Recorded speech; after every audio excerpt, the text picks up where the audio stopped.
Out of the NBA last night as the Timberwolves blew a 24-point lead by getting outscored 39-8 in the final 10-minute loss to the Milwaukee Bucks that ended a 5-game winning streak. The T-Wolves, who started the game in a 4-way tie for 5th place in the West, are now alone in 8th. Windy, was this blown lead something or nothing here? Oh my God, is it something? So much happened in the NBA yesterday that this could fly off the radar, but this was so bad, guys. Like, okay, you know that the Western Conference is skin tight, and that all of these teams are like with a bad quarter away from like totally losing leverage. The Timberwolves were in a beautiful position. They had won 15 out of 17 games, and they actually had leverage on the tiebreaker. If all those teams had tied, the Timberwolves were going to be the big winner. They actually had the 4 seed at the tip of their fingertips. And they had the easiest schedule amongst all these other teams. They had far and away the easiest schedule. The toughest game, they had to go to Milwaukee and win this game without Dame Lillard, but this was the toughest game. And they're up by 20 in the 4th quarter, 24. They get outscored in the 4th quarter, 40-13. 40-13. Oh my God. And you know what they did? They just played zone. It wasn't like Giannis hit 7 straight threes, or that the Bucks like went 22 of 25 shooting or something like that. They just played zone, and the Timberwolves looked at it and were like, I've never seen this before. What a devastating collapse! And not only that, the Bucks were on the verge of losing home court. Right now the Bucks and the Pacers, their nemesis, are fighting for home court in the first round of that potential series. The Bucks were on the verge of like losing it. The Pacers were about to clinch it, and the Bucks make like this roaring comeback. This is an extremely consequential game and a devastating loss. The Timberwolves now have to win out because now they're in 8th place. They were 12 minutes from cruising to holding 4th, and now they're in 8th. Welcome to the Western Conference right now. I just want to say one thing really quick. Obviously, the Bucks missed Damian Lillard, but huge getting Bobby Portis back. And he had a good game. Yeah. I was there a month ago, and Bobby Portis was still had the opportunity to work and train with the team, all that. They were looking forward to that. But this was also Giannis's 3rd consecutive triple-double. So Giannis has been on a little bit of a run here as well. A force, clearly, in that 4th quarter in particular. The Timberwolves, very disappointing, though. In terms of them winning out, they've got the Grizzlies, the Jazz, or the Grizzlies, the Nets, and the Jazz. So there is a real opportunity for them to win out, but to Wendy's point, and this is why even Luka returning to Dallas tonight is all the storylines around this stuff is fantastic, but the actual consequential wins and losses, they speak volumes over all of that stuff in my mind. Yeah, this was a terrible loss, and I agree with you. I'm not worried about Milwaukee and Indiana. I don't think either of those teams care that much about getting the 5th or the 4th seed.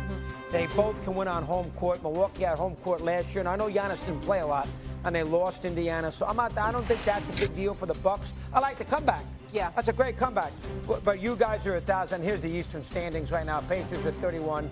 And so the Bucks are going to be the 5th seed. They're going to be ahead of Detroit. They won a season series. They're going to be the 5th seed. But this is, Wendy hit it, Monica, this is a brutal loss. Because now look what it does with Minnesota. You can throw the standings. Does with Minnesota. You can throw the standings up there in Q if you want. This puts Minnesota in a situation where they're going to be playing in the play-in.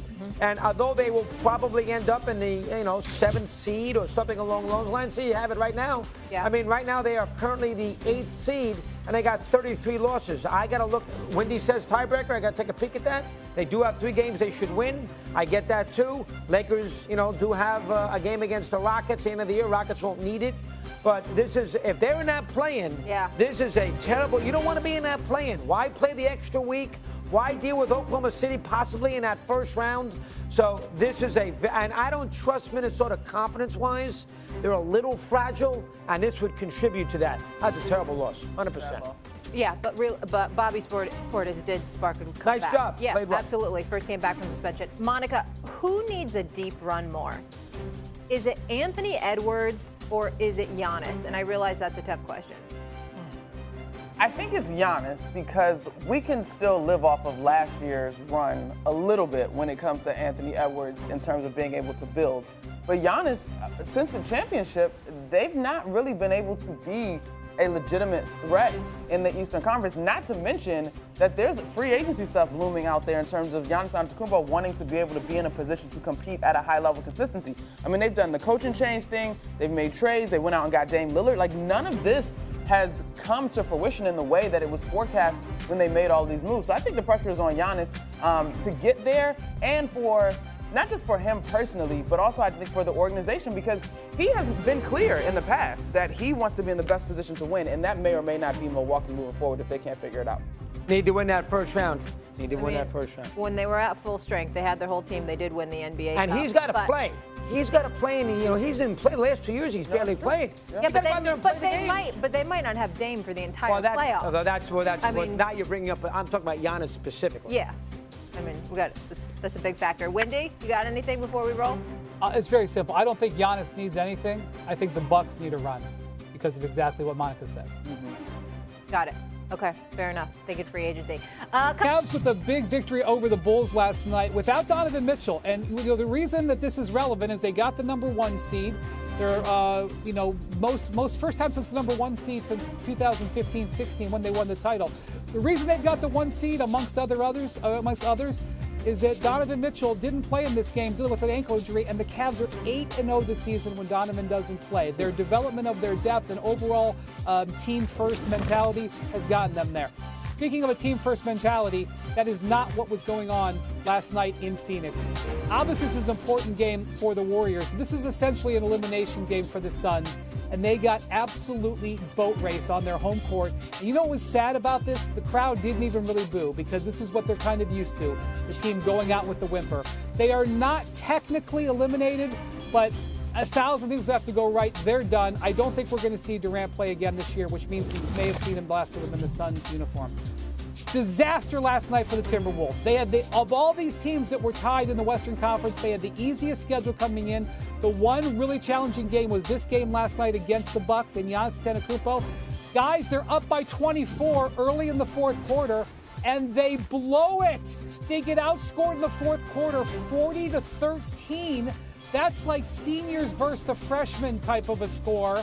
Absolutely unacceptable. They lose ground now. They've shot all the way down to 8th. They were in great position in the tiebreak as well. They were, of all those teams, they could win the tiebreak if they all tied. Now look at how they've lost leverage. All of these teams are so fragile right now to blow such a gigantic lead, and basically it happened against the zone defense. The Bucks went zone, and the Wolves froze up like they've never seen it before.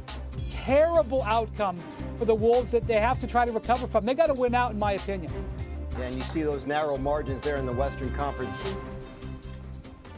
Hello xin chào tất cả các bạn nha. Mình sẽ giới thiệu cho các bạn về kênh của mình và những video của mình cho các bạn biết được là kênh của mình là video sáng tạo nội dung về chủ đề gì. Video của mình sẽ làm xuyên suốt về cắt dán,